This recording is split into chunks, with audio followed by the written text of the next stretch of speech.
The Atlanta Braves really are trying to recreate the 2021 season with the trade of Jorge Soler. Will the Astros have their guy? They went and got a pitcher. The Dodgers made a couple trades. We'll break down the Justin Turner trade. The Brewers spin a trade for the starting pitcher we've all been craving for. The Locked On Podcast Network presents the Big 6 in 60. The 6 biggest national sports stories from the local experts of the Locked On Podcast Network. Get the real story, why it matters, what's next, who wins the big game, and more, all in 60 minutes. The Big 6 in 60 starts now with the biggest story in sports. Will the Astros have their guy? They went and got a pitcher. Hello and welcome to Locked On Astros, your daily Astros podcast. Look, I'm always positive, always Astros. I'm positive. I'm not sure I know how to feel about this trade. I like that we got a veteran arm. But I feel like it wasn't necessarily the bargain bin like you like to describe at Walmart with the old like DVDs and stuff, the $5. I don't think he's a $5 bin guy. He was. Well, I don't know, man. I mean, I think Kikuchi's got potential. I mean, he has 130 strikeouts. He is an innings eater. He is a back end guy. But let me tell you, if this is the only move, Eric, that they make, and if I hear Dana Brown say one more time that getting Justin Verlander and Kyle Tucker back and Luis Garcia is like making a trade, I'm sorry. No, it's not. It is not like making a trade because those guys are supposed to be there. So kill me with that. Come on, man. Like miss me with those kind of comments. I don't want to hear Lance McCullers' name anymore. I don't want to hear any of that stuff. Eric, what do you think? I mean, 1 for 1. I mean, look, Bloss, 6 years of control. He was a Double-A pitcher like 2 months ago. Now he's a major league pitcher for the Toronto Blue Jays. Yeah, so we don't know the exact official trade yet. It has not been made official yet. I know there's a lot of people saying that they know it's Bloss, but we don't know if there's more plus Bloss. So in addition to Bloss. So we know that Jim Bowden was the first one to kind of announce that the Astros are close to acquiring Kikuchi in a deal that would include Jake Bloss, according to sources. So that's including. So there could be more pieces to this. We don't know. If you're looking at it straight as it is, this is exactly what the Astros need. They need somebody to eat up some innings to save the bullpen a little bit. Will he be a playoff pitcher? Who knows? But if you look at what he did, if you're looking at his numbers before June 17th, he was having a great year. His FIP was 3.57. His ERA was 3.65. And he was doing pretty good. But on June 17th, he gave up 5 runs. And then it kind of went downhill from there. In his past 7 games, he has a 7.34 ERA. His FIP is a 3.84. His OPS allowed is 802. His on-base percentage is 350. And he's not fooling anybody right now. He's still getting strikeouts. In 34 innings, he's still getting 47 strikeouts. And he's got more strikeouts than innings this year. So I think maybe with a team that's got something to play for in Houston Astros, he can change to maybe become a little bit better pitcher. But Jake Bloss, like you said, he was a 3rd round pick last year. This was a guy that had a bright future. But if this is all it is, I'm okay with it. But if it becomes more than this, then that's when it's going to be like, holy crap, what did we do? Well, look, if Taylor Scott can come in and be another starter, he retired the side, struck out all 3 batters in the first inning, came out, had another solid, clean inning. I mean, hey, I'll do my best Dana Brown impression. Taylor Scott turning into a starter was kind of like he's grinding out there. He was kind of like a trade line deal for us because he went from being a guy who pitched 3 days in a row and then a bullpen start to, hey, maybe you should be a starter, which would be crazy, which would be a very Astros thing to do. But with all joking aside, what you have to hope here is you have to hope that Kikuchi helps you down the road if you get into a big playoff push and all that stuff, more so than a Jake Bloss would. I think the upside is there with Kikuchi. But the thing is, too, Eric, you give up 6 years of control for a half season. This guy's a rental. He's not coming back. Most cases, players don't sign with the team that picks them up. Now, Kikuchi, because he's a little older, because he hasn't had as much success, maybe he gives the Astros some sort of a discount to re-sign. Maybe he signs here and turns it around. He's a fan favorite up in Toronto. People love him. People are tweeting pictures of him. They've got the Kikuchi corner apparently up in Toronto.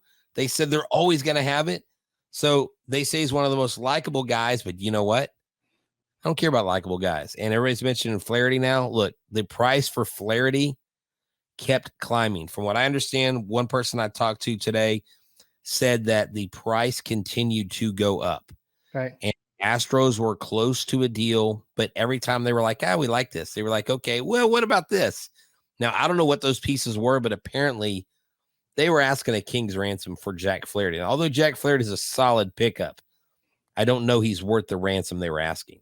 And I think that Bob Nightingale was the one that said that the Astros were looking at Flaherty, but they had to pivot once they knew that they couldn't reach a deal. And then you heard that the Yankees were going hard after Flaherty, and he's the ace out there. He is the guy out there. I don't think Crochet is being traded.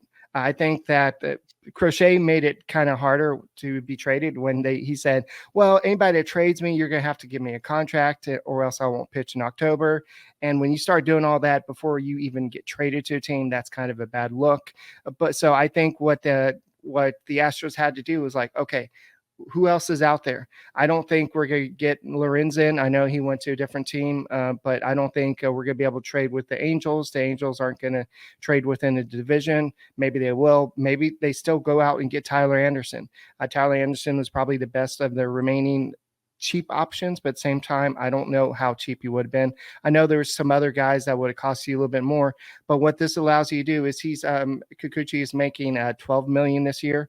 And so it's a prorated $12 million. So this does put you over to the second luxury tax threshold. So the Astros will have to pay that luxury tax, but maybe if they make some type of trade to get rid of like a Montero's contract or find some way to shed a contract, they can go ahead and get underneath it. I think the social media team needs to get on that. Hey, you want this guy? Maybe show his stats for 2022 and then just say, look, there's not many times you can pay $11 million and get a guy who's won a World Series to join your team. I don't know, man, that would be nice. My thing is I thought Pedro Leon was going to be coming up soon. And when Dana Brown was saying that, I think they were counting on moving an outfielder. Chas McCormick was scratched from the game that's going on right now. By the way, it's bottom of the second, 0-0. Paul Skeens has thrown 20 pitches, and he actually gave up a hit to Altuve. Altuve's first at bat, little seeing-eyed single up the middle. But I'm not hearing anything as a way of a package. Everybody keeps asking me, what's the package? Who else is in this deal? Hopefully this is it, because this is if anything more than this is a gross overpay. This is almost an overpay. I think the fact that you're getting someone like this, someone revisited the Francisco Liriano trade. They're like, the Astros don't have the best track record trading with the Blue Jays. The last time they did something like this, it was Teoscar Hernandez for Francisco. Well, they went on to go to World Series, I believe, that season, and win it. So we did, right. But Liriano was not exactly a. He was a superstar in the bullpen. Come on, Eric. Eric is saying Kikuchi World Series confirmed. No football, no NBA, no problem with FanDuel. Baseball, WNBA comes back soon. We got the Olympics right now. There's NFL futures. Plenty to dive into over at FanDuel, America's #1 sportsbook. And this summer, FanDuel is hooking up all customers with a boost or a bonus daily. That's right. There's something for everyone every day all summer long. With the moves that have happened so far, FanDuel believes that the NFL Championship Series could possibly be the actual World Series. The Dodgers are the favorites to win the World Series. FanDuel has them plus 320. The Phillies right behind them at plus 460. The Yankees are the favorite AL team, plus 550, followed closely by their division rival Orioles, plus 650. What are you waiting for? Head to FanDuel.com and start making the most out of your summer. FanDuel, official sports betting partner of Major League Baseball. The Atlanta Braves really are trying to recreate the 2021 season with the trade of Jorge Soler. You are Locked On Braves, your daily Atlanta Braves podcast. Now let's get into the financials of this. And maybe this doesn't bother you as much. Maybe you don't care about the Braves financials. It's not your money, but I think it matters in regards to what else the Braves could do. Because with this deal, you have now gone over that third luxury tax threshold. And if you're going to go over it, why not go over it big time? You know, there should be no holding you back. Once you've gone over that threshold, you might as well just keep going. So let's look at the financials real quickly, because this could play a big role in perhaps what else happens at this trade deadline. Do the Braves now make some moves to get under that threshold? Do we see them maybe try to trade some contracts? Well, that could be another part of this as well that we have to consider. Jorge Soler is making $10 million this year, so the Braves are likely responsible for about $4 to $4.5 million of that the rest of the way. He is then making $16 million the next 2 years. This wasn't just a deal to get Jorge Soler for the rest of this year. Soler is under contract for 2 more seasons, and that's where this brings up a lot of questions that I have for the Atlanta Braves going forward. And I said before any trades were made, and we were talking about getting outfielders, and what do you do with the future of this outfield, knowing that you probably have Kelenic, Harris, Acuna going forward. And I said, you know, you worry about that in the offseason, and that's the case. You can worry about Soler and Ozuna in the offseason, but Ozuna has a $16 million team option for 2025 that has to be picked up. You just have to. You're talking about one of the best hitters in the game for the last year and a half. How do you not pick up a $16 million team option for him? So the Ozuna option is going to be picked up. The question is, do you go into next season with both Ozuna and Soler, or do you look to move one of them during the offseason? Because I cannot imagine that you're going to go into next season with both of those guys on the roster. Maybe I'm wrong. Maybe the Braves find a way to figure that out, and maybe Soler is the DH long term. But Marcell Ozuna has been your best hitter all year. He's been one of the best hitters in baseball over the last year and a half. You have to pick up that $16 million team option. Even if you don't think you're going to keep him, you have to pick up that option. So that raises some questions for me, but those are more offseason related questions.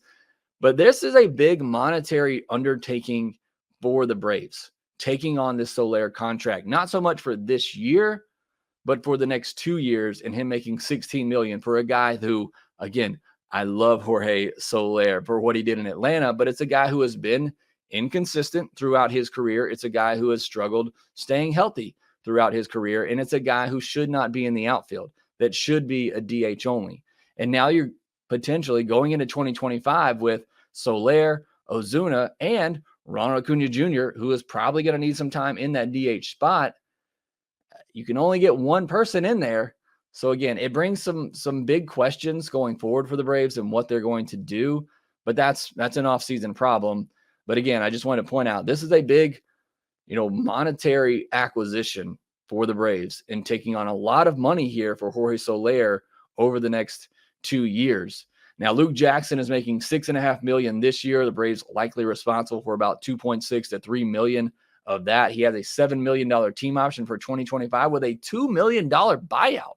So again, that's another pretty big monetary expense for the Braves. It doesn't seem like a lot, but a $2 million buyout for Luke Jackson, which I got to believe is going to happen. They're not going to pick up that $7 million team option.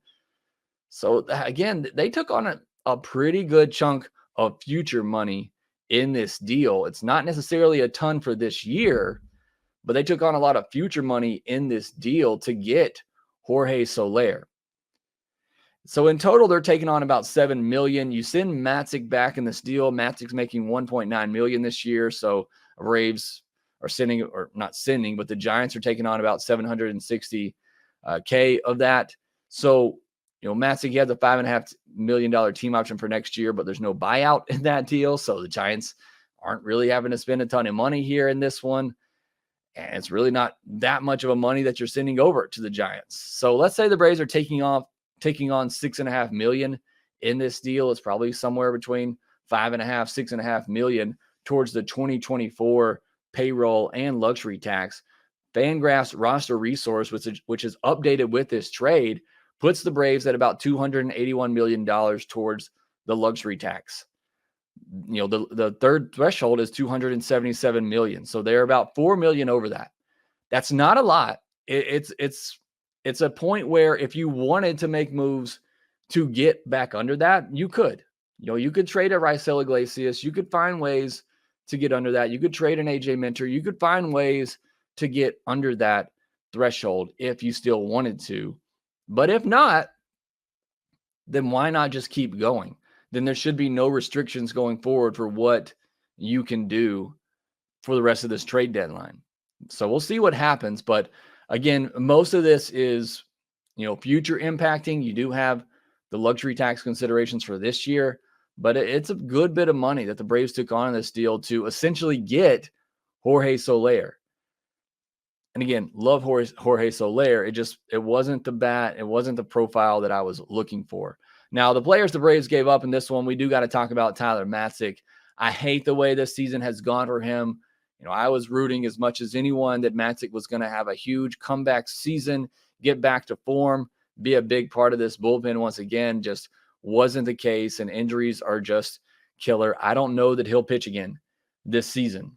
To be quite honest, I don't know that he'll pitch again in Major League Baseball. We'll see. I think there's a pretty good chance that we see Tyler Matzik back this offseason on a minor league deal. If he does want to continue his career, I would not be surprised if the Braves give him a chance to do that on some sort of minor league type of deal.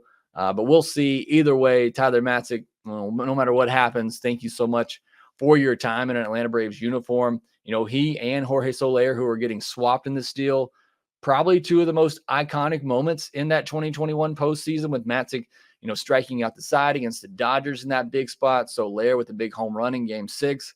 I mean, when I look back at the 2021 World Series, those are probably the top two moments that come to a lot of people's minds. So, you know, appreciate Tyler Matzik. Hate things didn't work out better for him this season. And then Sabine Ceballos, you know, this is a salary dump for the Giants. I get that, but they're also getting a pretty, you know, solid prospect in Ceballos. I liked him when the Braves drafted him as somebody that, you know, can be pretty toolsy. He was a catcher, but can play third base, could probably play outfield if you needed to. And I thought the bat could develop into a solid bat. He's hitting 259, 353, 354 this year with 20 doubles, 3 homers, 37 walks to 72 strikeouts and 9 stolen bases at Rome this year in 84 games. So home runs haven't exactly been there, but 20 doubles is pretty solid. I think he's somebody that could turn into a, you know, 15-15 type of guy, give you some decent average and on base, but it's nothing the Braves are going to lose sleep over, nothing I'm too worried about in this deal. But I did like Ceballos. And again, while it is a salary dump, the Giants are getting, you know, a pretty solid prospect to fill out their farm system. We'll break down the Justin Turner trade. You are Locked On Mariners, your daily Seattle Mariners podcast, part of the Locked On Podcast Network. So, Justin Turner, he's 39 years old. He is the oldest active hitter in all of Major League Baseball, but he's having a good year still. 253, 348, 370. That's a 109 WRC plus. He's also striking out just 17.2% of the time. He's walking 11.2% of the time. Yeah, compared to what the Mariners are mostly running out on a night-to-night basis, that's an upgrade. He's obviously not the ideal bat that everyone wanted, Colby, but like I said, he helps, right? Sure, and he was actually available. Unlike your Vladimir Guerrero Jr.'s and unlike your Brent Rookers, this guy was available. He could be had. And the Mariners did it. And they got him for, I mean, I don't want to say it's a steal because it's all relative. And this is a 39-year-old who's only got 2 months of club control left. But they got him for nothing too terribly consequential, at least to you, in the coming years. And this is a guy who is going to help. He lengthens the lineup. He can play first. He's going to DH. My assumption is, based on how the roster looks right now, he's going to be the primary DH, and then he'll play first base against lefties. He's got a few games over at third this year. Remember, he used to be a very good third baseman, but obviously at 39 years old, that's going to be limited.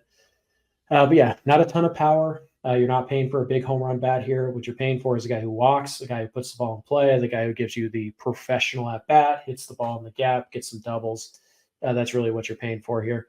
And it's just a good quality major league hitter. Like there's nothing super sexy about this deal. There's nothing that would lead to the excitement of acquiring, say, a Randy Arozarena that did. This is a pure rental. It is a limited player, but it is still a guy who can hit. And at the end of the day, this team needs bats. And this team needs bats at first base. They need bats at DH. They need bats in the outfield. They need bats, at third base. And not every one of these bats is going to be Randy Arozarena. No. In fact, well, think about this. The two best hitters that have moved so far at this deadline, which is now about 24 hours away, have been Isaac Paredes and Randy Arozarena. You got one of them. It doesn't sound like Vlad is available. It doesn't sound like Rooker is available. And now we're starting to hear that it's highly likely that Luis Robert isn't getting traded this summer. So in just reality, joining us here in reality, there aren't a lot of big bats available at this deadline. We knew this was a seller's market. There is a ton of buyers. There are very few sellers. There's even fewer bats to buy that we would consider impact than there are most years. So the fact that the Mariners have already acquired one of those bats, is a good thing, but B, it also means that there's just not a lot out there. So maybe you can't go get that second co-headliner with a Arozarena because they're just not available right now. But Turner is a very solid hitter. He's 9-10% above league average.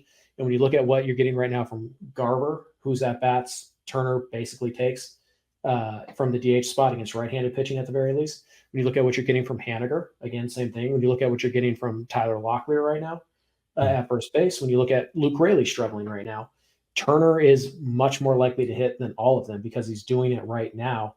And actually, for the last 2 months, he's been one of the better hitters in the American League. So it's a really solid ad. Would you like better? Would you like a bigger player, more star power? Sure, of course you would. Who are they? Where are they? How do I get them? Because as far as we can tell, none of them are available. The biggest star that's getting moved at this deadline on the offensive side of things is Isaac Paredes. And he got moved to the Cubs, who nobody even saw coming. So it's a really nice ad for Seattle. It lengthens their lineup. Turner probably is going to 2 or 3 for a little while until Julio comes back, and he's a guy who's going to... He might even lead off, right? This is, in a way, the same idea as Yandy Diaz. It looks a lot different. It's obviously just... It's obviously just a 2-month solution, right? But that's essentially the idea here. So yeah, Turner might very well lead off in this lineup, even when everyone gets back. Since June 1st, 299, 399, basically a 400 on base percentage. Yeah, he's slugging only 396, whatever. Slugging around the league is down, but yeah, the power is pretty much gone. He's 39 years old. What do you want me to say here? But a 134 WRC plus. Look at the Mariners lineup, folks. Tell me that doesn't help a lot, right? That plays. That right there, 134 WRC plus, your best bat for most of this year, right? Yeah. Unironically, right? So yeah, I'm super down for this. Justin Turner is just a good player, right? He's a disciplined hitter, right? That's what I want. I need that. Not every single guy is going to come with the the headline of a Randy Arozarena or an Isaac Paredes or whoever, but the Mariners needs go well beyond that, right? They just need solid plug and play hitters. Turner is that. Checks off that box. He checks off a lot of boxes for what the Mariners need. So I am 100% in on this deal. 100% happy with this deal. And this isn't the same conversation that we would have if you added Turner in the off season, whether it be this off season, last off season, whatever, when we're talking about his age, right? He's hitting right now, right? So there isn't the discussion isn't the same about like, well, is he going to be able to carry that over for another season? No, he just needs to carry it over from today to tomorrow. All I wanted from this team, all I wanted from this front office at this deadline was to try and to get better as much as you possibly could. And this is an example of that.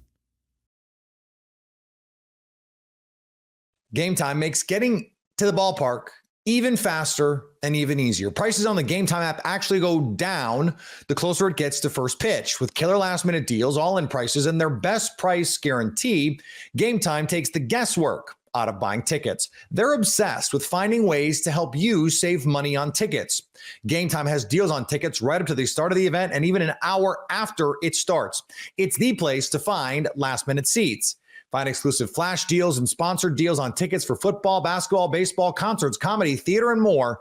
And the Game Time guarantee means you'll always get the best price. If you find tickets in the same section and row for less, Game Time will credit you 110% of the difference. Take the guesswork out of buying tickets with Game Time. Download the free app, and new users can get $20 off their first purchase with code Locked On. Terms apply. That's code Locked On for $20 off your first purchase with Game Time. Download the Game Time app today. Last minute tickets, the lowest price guaranteed. Let's talk about this trade. You are Locked On Phillies, your daily Philadelphia Phillies podcast. Part of the Locked On Podcast Network, your team every day. Carlos Estevez comes to the Philadelphia Phillies from the Los Angeles Angels. Closer, guy with experience at the major league level, a guy that's having a great year. And you move two guys that are ranked in the 20s in your prospect rankings. So George Klassen and Samuel Aguirre are the guys that went in the trade to the Angels for Carlos Estevez. And those are both promising pitching prospects. Both of their estimated time of arrival to the majors was 2026. So you're looking at guys that weren't too far away from finding their way into potentially the bullpen or rotation, however the Philadelphia Phillies see it. But think about it this way. You have Andrew Painter. I'd be very surprised if Painter's moved ahead of the deadline. I don't see that as a realistic possibility for the Philadelphia Phillies, so it's not something that you have to worry about not having him. You also have Wheeler locked down, Nola locked down, Sanchez locked down. You have other options with guys like Taijuan Walker, who is locked down. He has not been good, but he is locked down. Tyler Phillips, who knows what you do with him? Is he an option for the future? Well, he's starting to look like it more and more by the day. My point in saying all this is that's already like 5 guys, including Painter, or 6, including Painter, that are in your future plans. And that's not even including, I haven't listed Ranger Suarez, who should get a new contract here soon, or the Phillies would be crazy not to do that. He's got one more year on his deal before he's got to get paid, but I expect the Philadelphia Phillies to give him a long-term deal, maybe this offseason, maybe next season, something like they did with Zach Wheeler.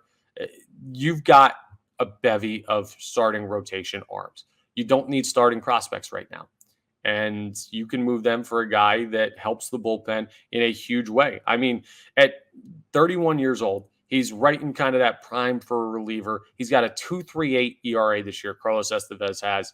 He's been so darn good. He was an all-star last season for the first time in his career. He's been really solid for the Angels again this year. He spent time with Colorado for the first couple years of his career, 6 years, and he's really coming to his own. His last 3 years, right? While this is by far and away his best mark if the season ended today, 2022 with Colorado, he had a 3.47 ERA. Last year when he was an all-star with the Angels, 3.9 ERA. So he's been sub-4 3 years in a row now. He had 2 saves in 2022, but then listen to this jump. When he went to the Angels in 2023, 31 saves, and he's already got 20 this season. Here's what I worry about with Carlos Estevez, because he fits well. He's a righty that you can put back there. He kind of becomes what Sir Anthony Dominguez was supposed to be a couple years ago, where you believed him to be a great stuff, hard-throwing righty that you can put in a high-leverage spot. Well, you traded Sir Anthony Dominguez in the trade for Austin Hayes. Now you upgrade from Dominguez, who didn't seem to have any confidence whatsoever left in a Philadelphia Phillies uniform, to Estevez, who's having a career year and looks incredible, or at least has. He is going to be activated with the Phillies for tonight's game against the Yankees. We're going to preview that series with the Yankees coming up in our final segment of today's episode, but he wasn't available over the weekend. You may see him today. Here's what I worry about. Rob Thompson is a manager, and maybe the Phillies are an organization. I do not know how far up the ladder this goes organizationally when it comes to the decision to not have set roles in the bullpen. But whether it's Thompson or Dombrowski or Fold or Middleton himself, I hope it's not John Middleton making these like baseball decisions. He just shells out the money and does a great job as an owner, but I don't want him managing the bullpen necessarily, all due respect to Mr. Middleton. whoever it is, the Philadelphia Phillies have gone years now without having that set closer role. They didn't have it last year. They didn't have it the year before. And even with Craig Kimbrell, who's going to be a Hall of Fame closer one day, they refused to just say, okay, well, he's definitively the guy. They would try Alvarado. They would try Hoffman at spots. When he started to have his outstanding season last year, they would give him opportunities. It just, I don't know. They like variability. They like flexibility. And I don't think that's best for a bullpen.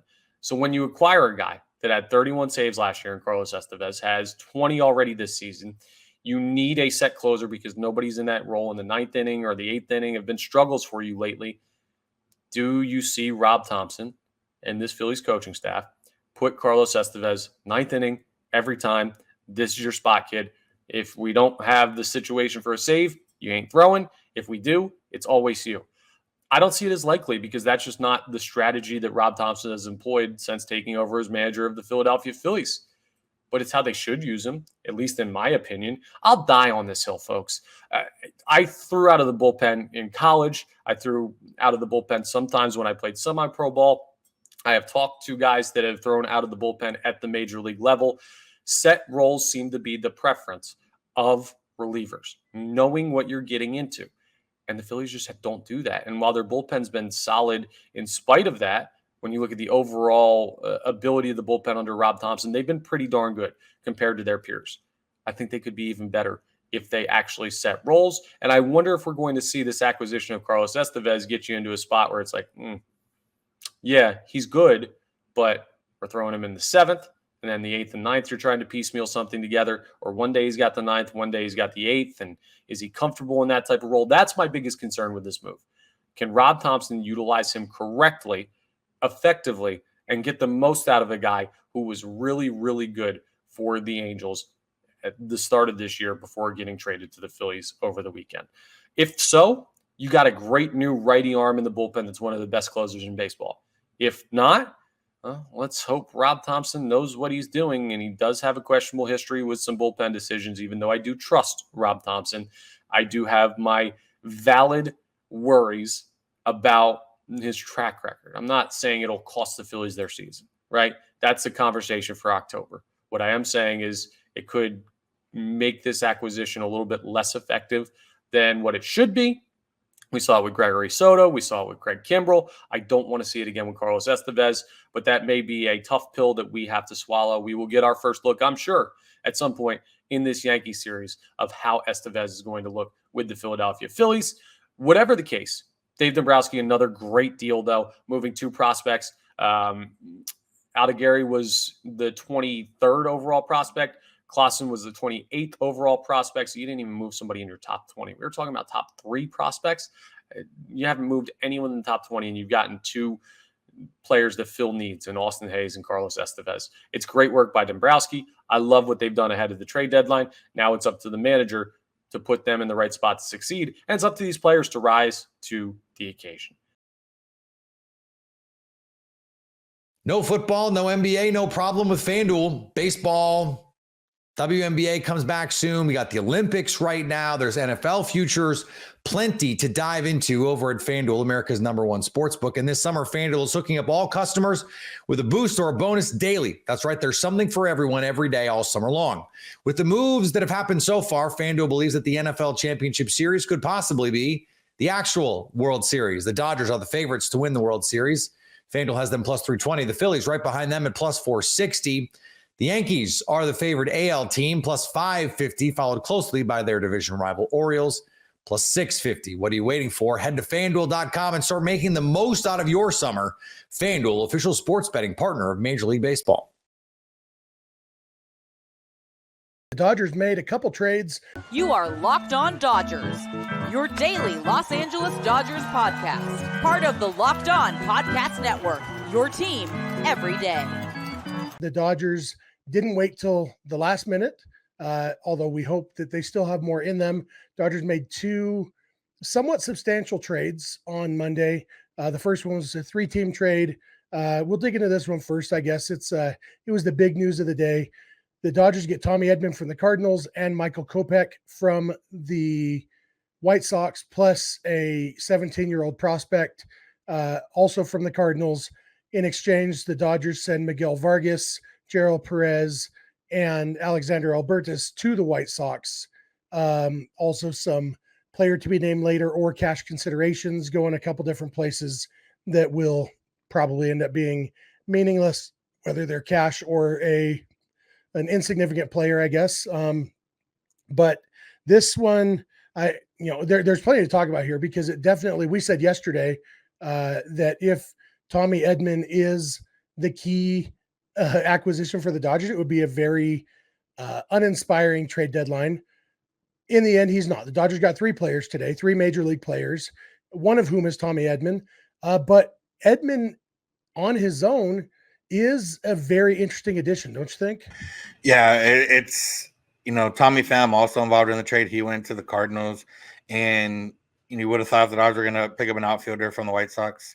It was going to be Tommy Pham. It ended up being no outfielder from the White Sox, and it ended up being Tommy Edman, who plays outfield, maybe not categorized as an outfielder, but one, at the end of the day, this trade made the Dodgers better. Tommy Edman, once he's healthy and ready to go, will immediately take a roster spot from Nick Ahmed or Calvin Biggio, which is an upgrade in itself. And he's around for next year. It's not just a rental. And he's a guy who has value, maybe not in the sense of all-star or anything like that, but he's a Gold Glover. He can play elite defense at a few different positions, and he's been league average offensively, which we've been clamoring for league average offense for the most part this season. So it's going to be a little tough to him getting back into game shape and everything else. But if he can just be good for, a couple months and into the October, then it's a win for the Dodgers. Yeah. All of that is based on the assumption that he will come back healthy and get back to his previous form. If the Dodgers got 2022 version of Tommy Edman, this is a steal and a half. If they got any other version of Tommy Edman, it's still a solid move because even at his worst, he is, roughly league average offensively, very good defensively, all over the place, like you said. And not just all over the place, but at all the positions that the Dodgers have question marks. Center field's a big question mark. Third base is currently a big question mark. Shortstop's even a question mark. Tommy Edman plays all those positions and plays them really well. And so that one is, for me, if Tommy Edman was healthy right now and had been playing all year, this would be a huge, huge trade in my mind. Of course, if Tommy Edman was healthy and playing all year, it would have taken a lot more than what the Dodgers gave up to get him. And so, I'm pretty happy about this. I was talking with Clint over on All Dodgers earlier today, and I said, we would all love to just have a superstar at every position. And realistically, that's not going to happen. The Dodgers are closer than most teams to that, but the Dodgers have a lot of the guys who can just explode offensively. And so I actually decided last night that I would actually rather have Tommy Edman than Luis Robert when you factor in what they would have to give up to get him and the dependability. Obviously Luis Robert's ceiling is way, way, way, way higher than Tommy Edman's. But what the Dodgers kind of need right now is a high floor. And I think that's what Edman gives them, a guy who, guess what? You're Kike Hernandez, except you don't strike out very much. And, maybe not going to have the power that Kike Hernandez has, but I will take consistency over a flash in the pan because, when you have the superstars at the top of the lineup mixing in at the bottom of the lineup, these guys who can just get on base, put the ball in play, drive in a guy, all those things. Obviously you'd rather have a guy with Tommy Edman's bat to ball contact and Luis Roberts' power and, whoever's whatever. But, when you're dealing with players who are actually exist or actually available, Tommy Edman fills a need pretty well for the Dodgers. Yeah. And then you think about it in the context of, we hope and assume that everyone gets healthy and comes back in the sense of the starters. So you have a lineup with Shohei, Mookie, Freddie, Will Smith, Max Muncy, Teoscar Hernandez. If Gavin Lux keeps it going how he is, Gavin Lux, Tommy Edman, and, maybe in center field if Pages doesn't quite figure it out. And then you have, Pages can go to right and platoon with Hayward or whatever the case if they don't get anybody else. And that's a lineup. That's a lineup that is strong. 1 through 8 for sure. 1 through 9, guys can get hot and hit some homers or whatever the case is. So I think when you think about it in that context as well, it really adds to it. But yeah, it's again, if tomorrow 3:00 comes and there's nothing else that happens, the Dodgers got better at this deadline, but it would still be underwhelming.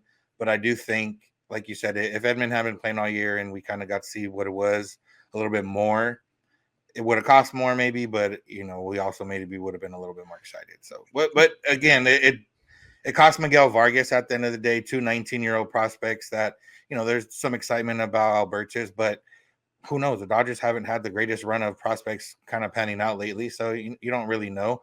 And, for Miguel Vargas, we wish him the best, but they're realistically, the Dodgers didn't trust him enough on defense. They were going to try him at third base maybe again, but it wasn't going to work out if everyone came back healthy. Yeah, and for me, the Miguel Vargas experiment at third base was either never going to happen or wasn't going to last very long, because they've done that. He was a third baseman and they moved him to second because he couldn't play third base. And then they moved him to left field because he couldn't play second base.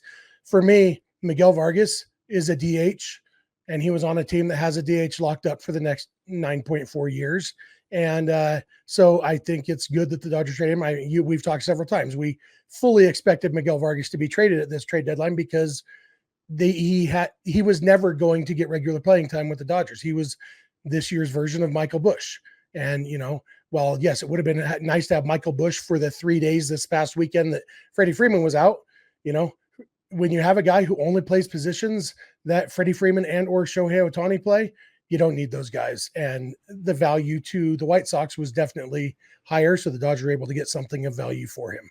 Yeah, it's a lot easier when you're hitting to maybe find a place for you if you're not that great defensively. But the issue was that Miguel Vargas also wasn't hitting, and not that he's not going to be a good hitter, and he might not, not that he's not going to flourish, but the Dodgers aren't on the timeline to wait for that at this point anymore. The Dodgers, in that same trade, the 3-team trade, they also got Michael Kopech from the White Sox. Kopech is a very hard-throwing relief pitcher. He's been a starter at times, used to be a top prospect back when he was a starting pitching prospect. He missed most of 2018 or part of 2018, all of 2019 with Tommy John surgery, then missed the 2020 season because of the pandemic. And then they tried to make him a starter. He didn't pan out as a starter, so he's back to being a reliever. He's a guy whose numbers have never matched his talent level. And for me, that screams Dodgers reclamation project. Yeah, definitely. And it's one of those where the stuff is there. It just, like you said, hasn't been able to put it together. He's had a little bit of a interesting switch in philosophy a little bit this year. He's going four-seamer, I think almost 80% of the time, sending off the slider and the cutter, which are down to, lower levels than he's ever had before. He stopped throwing the curveball. So I would imagine the Dodgers have a plan for him already, which is, maybe throw a slider more, maybe throw the cutter more, maybe bring him back the curveball, or, switch up the cadence or whatever it is. I'm sure there is some there, because when you look at it, like, there's a lot of blue there in his baseball savant page, but there's also a lot of red. And the red is fastball velo, expected batting average, whiff percentage, strikeout percentage. And, the bad stuff is, obviously everything else. But I feel like the Dodgers can fix that up and maybe unlock a thing. Or what was the word Robert's like to use? Move some levers or whatever it is. So, yeah, it's one of those where the stuff is there. Maybe it's a little bit of a younger Joe Kelly type, but Joe Kelly's made big outs for the Dodgers at different points of his weird Dodgers career. He's also been bad at times. So it's one of those where the Dodgers can figure out more good than bad before the end of the season. This guy could really help out. Yeah, and that's really what it boils down to, that there might be something there. And I don't think the Dodgers were trading for the version of Michael Kopech who's been with the White Sox. They're trading for the potential. And I think it's worth taking a risk on because the stuff is so good. And, the Dodgers have a pretty long track record of relief pitchers, taking them from being cast-offs to being somewhere between good and great. And, there's definitely potential there. So I'm excited to see what Kopech can do as a Dodger. I don't necessarily expect it to happen overnight, but I do expect him to be quite a bit better with the Dodgers than he's been with the White Sox. The other guy they got was Ahmed Rosario came over in a trade for a minor leaguer whose name I've already forgotten. Something Wyatt? Michael Flynn? Michael Flynn. Yeah. I think he was on a minor league deal, not even a prospect. Yeah. It's a nothing deal. We will probably never think about Michael Flynn ever again. And in return, the Dodgers get Ahmed Rosario for the second straight trade deadline. The difference is this year when they trade for Ahmed Rosario, they are getting an Ahmed Rosario who has a 114 OPS plus this year, who is hitting really well. Last year when they got him from the Indians or the Guardians, he had an 87 OPS plus, and he was a shortstop. This year he is a utility guy with a 114 OPS plus, and again fills. One of the things that got me most excited is, I mentioned the other day that one of my big concerns with Gavin Lux is even if this is real, he still struggles against left-handed pitching. Well, Ahmed Rosario playing second base against left-handed pitching in the postseason fills that gap. And if you think of him, even if the Dodgers don't make any more moves on offense this deadline, a situation where Andy Pages is playing right field against left-handed pitching, and Ahmed Rosario is playing right field against right-handed pitching, and then Rosario is playing second base against left-handed pitching, because Rosario has been above average against both hands. It's an improvement. We're talking margins here for sure, but so far the only real opportunities for the Dodgers to improve have been on the margins. Game Time makes getting to the ballpark even faster and even easier. Prices on the Game Time app actually go down the closer it gets to first pitch. With killer last-minute deals, all-in prices, and their best price guarantee, Game Time takes the guesswork out of buying tickets. They're obsessed with finding ways to help you save money on tickets. Game Time has deals on tickets right up to the start of the event and even an hour after it starts. It's the place to find last-minute seats. Find exclusive flash deals and sponsored deals on tickets for football, basketball, baseball, concerts, comedy, theater, and more. And the Game Time guarantee means you'll always get the best price. If you find tickets in the same section and row for less, Game Time will credit you 110% of the difference. Take the guesswork out of buying tickets with Game Time. Download the free app, and new users can get $20 off their first purchase with code Locked On. Terms apply. That's code Locked On for $20 off your first purchase with Game Time. Download the Game Time app today. Last minute tickets, the lowest price guaranteed. The Brewers spin a trade for the starting pitcher we've all been craving for. You are Locked On Brewers, your daily Milwaukee Brewers podcast. Part of the Locked On Podcast Network, your team every day. The Brewers went out and really, I had to do a double take when I first saw that they made a trade with the Reds. And I'm like, is that right? Because normally you don't see teams, especially in this division, make trades with each other. And the Brewers spun a trade, especially at the trading deadline. Frankie Montas, they got him from the Reds, veteran pitcher, 31 years old. We'll talk more about him in just a bit. In return, the Brewers give up Joey Wiemer and Jacob Junis. Now, with Wiemer, the much talked about Joey Wiemer, we've talked about him a lot, not recently, obviously, because he has kind of been persona non grata, not in the Brewers pitcher. He wasn't going to be in the Brewers pitcher. I think we learned in spring training and maybe earlier this year, it just wasn't happening for Joey Wiemer. He's going to get an opportunity in Cincinnati. That hitch in his swing, and it just never got corrected. And I don't know if it will get corrected. He'll have to do that in Cincinnati or wherever he winds up, maybe the farm system. But I got a feeling he's going to be playing at least maybe a part-time role with the Reds. So they give up Joey Wiemer, kind of a forgotten man, a man who we talked about a lot over the years. Frustration mostly because we saw how athletic the guy was and how good the guy was, potentially could be, but it just wasn't happening. The Brewers gave Jacob Junis, and the Reds will get him as a rental. 1 year, $7 million. There's an option there. And I thought Junis did a nice job. I liked him coming out of the bullpen. I really did. I like Junis coming out of the bullpen. So the Brewers give him up. In return, getting Montas, who's on a 1 year, $16 million contract. So the Brewers, in all this, come up with a deficit of $3.3 million. In other words, this trade, after everything is settled, about $3.3 million the Brewers would be giving up, would be adding to their payroll, we'll say. But as far as Frankie Montas, here's a guy who has pitched most of his career with Oakland, has pitched some in the postseason. He had one start with the A's in the 2020 postseason. I don't really count that COVID year. In 2022, had a cup of coffee with the Yankees, got into one of the postseason games there, but spent most of his time and was looking for a shot. The Reds gave him a shot again on a 1 year, 16 million. I've also seen 14 million, but 16 million. We'll go with that right now, with a mutual option of 20 million. I don't know what the Reds are doing, giving him a mutual option of 20 million. My gosh, there ain't no way the Brewers are picking up that mutual option for 20 million.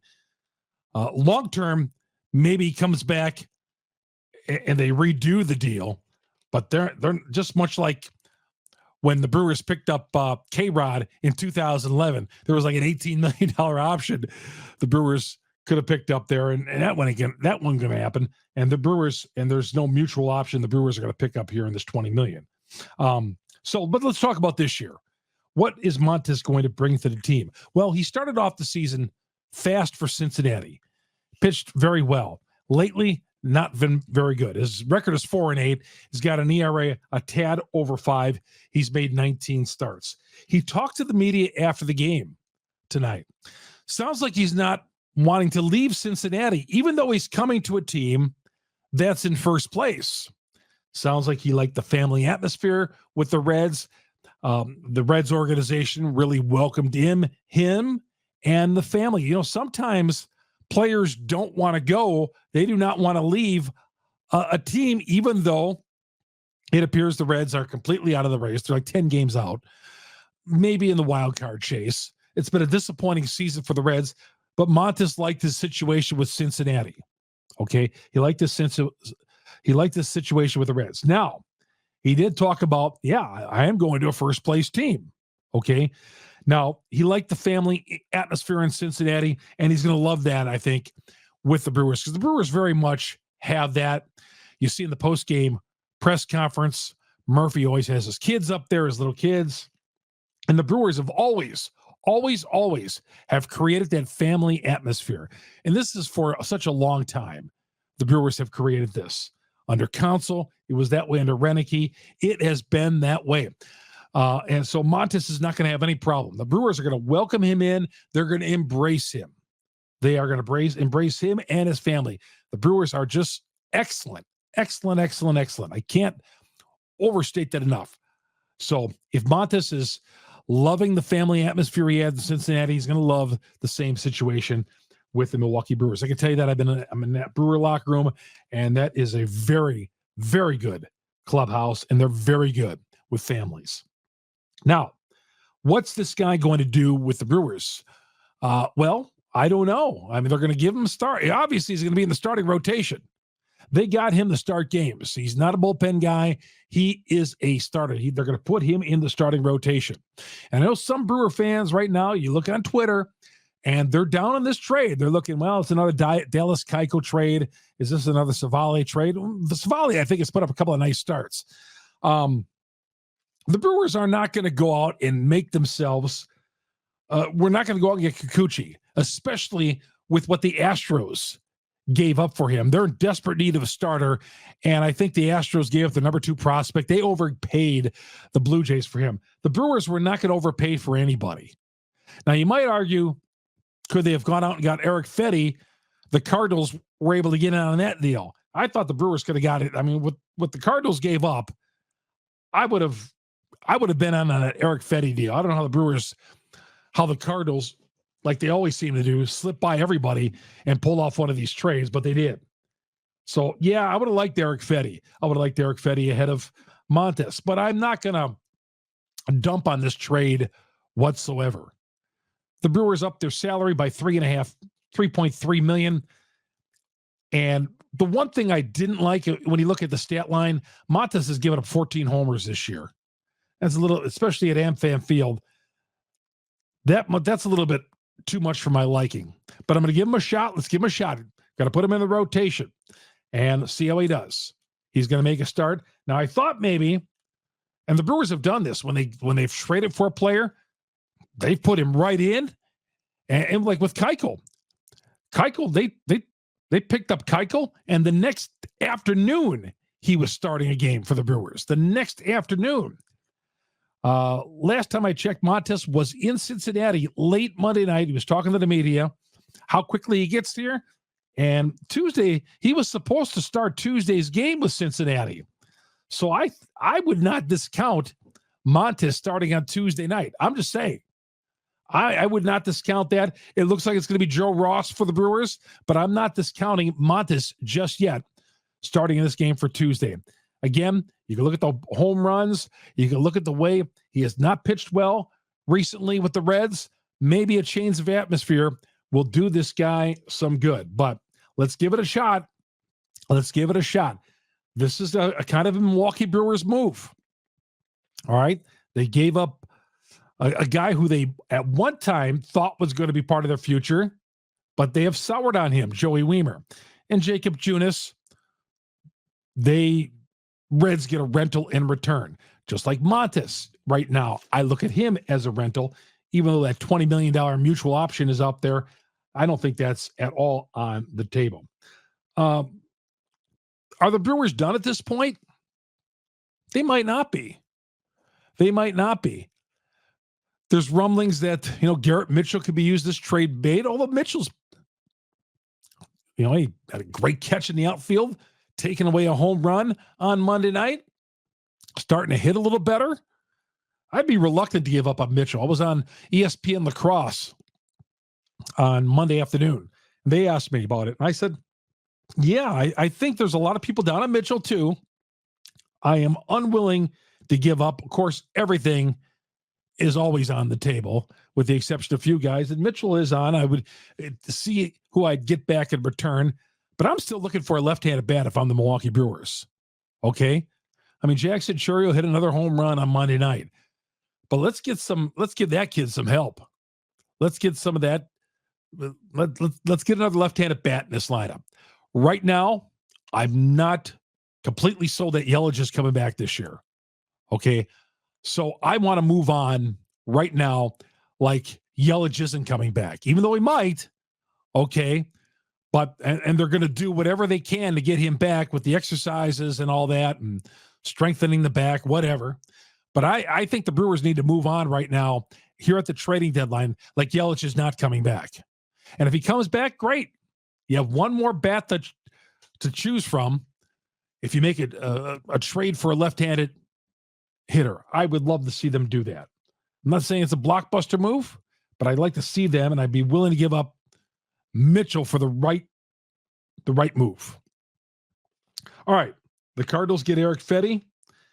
I would love to see the Brewers get in on Soler. Soler got traded to the Giants, traded from the Giants to the Braves. So he'll be in Milwaukee on Tuesday night, on tonight, probably playing, and he might even be in the lineup. Who knows how that works out. But the Brewers have yet to announce this Frankie Montas trade as of early Tuesday morning. And you ask why? Well, there's a lot of reports out there that the trade is done.